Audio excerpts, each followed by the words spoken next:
As many of you know, this is a special year for Ukrainian literature. But before I say that, it's been a very distinct pleasure of mine to be an honorary chair of this Kobzar Award. It was many, many years ago that I was approached with this idea, and I've never been so excited about anything. It was the kind of venture that moved us into another milestone in our life here in Canada.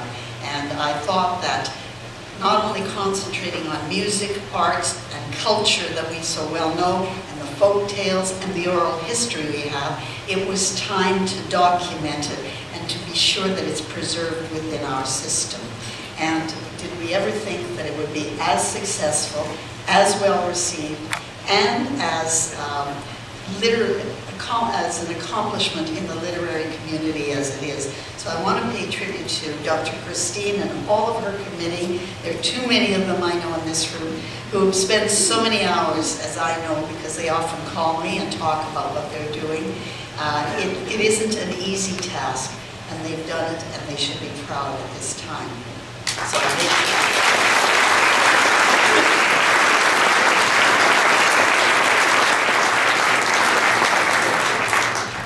And this being such a special year, Sunday will mark March 9th, the 200th anniversary of the birth of Taras Shevchenko. Taras Shevchenko is remembered as Ukraine's national poet and as a distinguished painter, the epitome of excellence in Ukrainian art. As a great defender of the Ukrainian language and identity, however, Shevchenko is also intricately linked with concepts of Ukrainian independence, freedom, and human rights. This aspect of his legacy in particular has helped fortify and inspire Ukrainians through some of their darkest historical moments. During the Ukrainian famine genocide of 1932-33, for example, a new edition of Taras Shevchenko's Kobzar poetry collection was released. The book contrasted illustrations of Ukrainian sufferings under Stalin's famine genocide with verse originally directed at Tsarist Russia. And I quote, "The prince carouses, his guests carouse. The palaces on high are full of revelry, while in the village famine groans." Today, that book is one of the few surviving records of an event that the authorities sought to erase from history forever. 80 years have passed since the Holodomor, and almost 100 since the end of Tsarist Russia. Yet Taras Shevchenko's bicentennial is taking place at a time when Ukraine's national integrity and independence is again in question. As Mr. Paulgrod and I know, we were in Kiev on the 100th day of the protests in the Maidan, and the new government, the transition government, was only taking hold. We walked the Maidan and saw the incredible scene. I'm studying history a lot, and I have just finished a book on Kiev 1941, where it was graphically pointed out how Shevchenko Street was decimated. We walked down it, and it was the same decimation, 2014.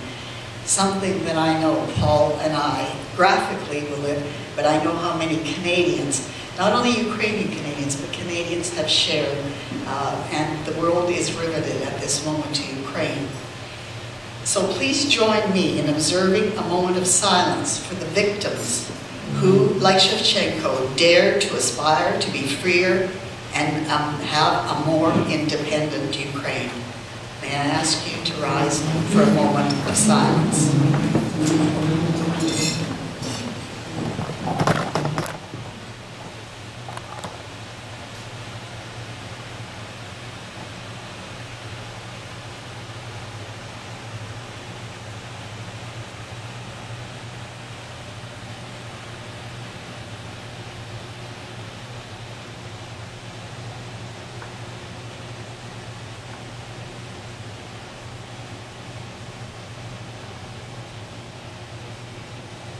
Дякую.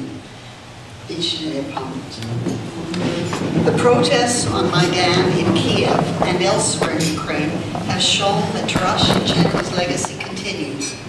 Works of photography, visual and performance arts, music, poetry, and political literature have been a constant feature.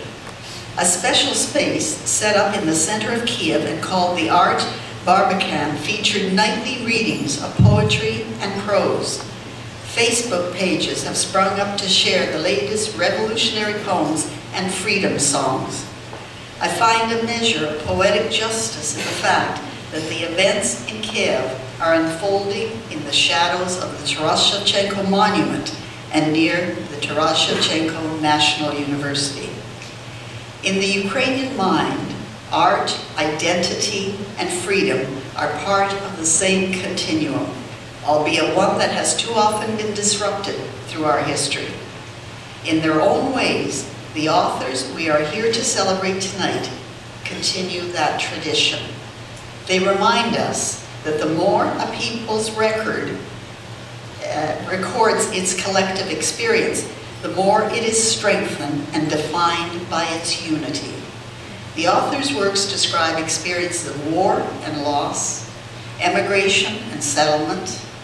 They illuminate how culture and tradition were imported and adapted, creating a new Ukrainian identity in Canada. They depict Ukrainians' experiences of slave labor under Nazi occupation and the experiences of those who sought freedom in Canada, only to be interned as enemy aliens when the First World War began exactly 100 years ago this year. These works stand as record of the Ukrainian Canadian experience and as pillars of our cultural identity.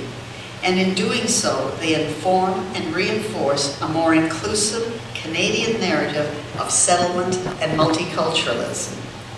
May I say that the events in Ukraine are an experience being shared by Ukrainian Canadians, but all Canadians. And so I think we have achieved this work.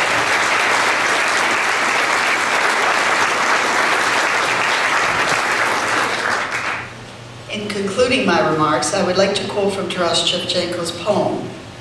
It's horrible to end up in chains, to die in captivity, but it's worse to be free and to sleep and sleep and sleep and to fall asleep forever and to leave no trace at all, as if it were all the same whether you had lived or died. The authors we are celebrating this evening have each, with their works of literature, left a trace that helps keep the Ukrainian Canadian story alive. They deserve to be celebrated for their contributions to our identity and our heritage, and for helping Ukrainian Canadian literature reach the highest standards. The Ukrainian Canadian Foundation of Taras Shevchenko and the Kobzar Literary Award, for their part, should be commended for encouraging such excellence and for promoting some of the finest expressions of the richness of Canadian multiculturalism. I'm honored to be part of this process, and I certainly dedicate my continuing time to ensuring that our legacy does not die. Thank you.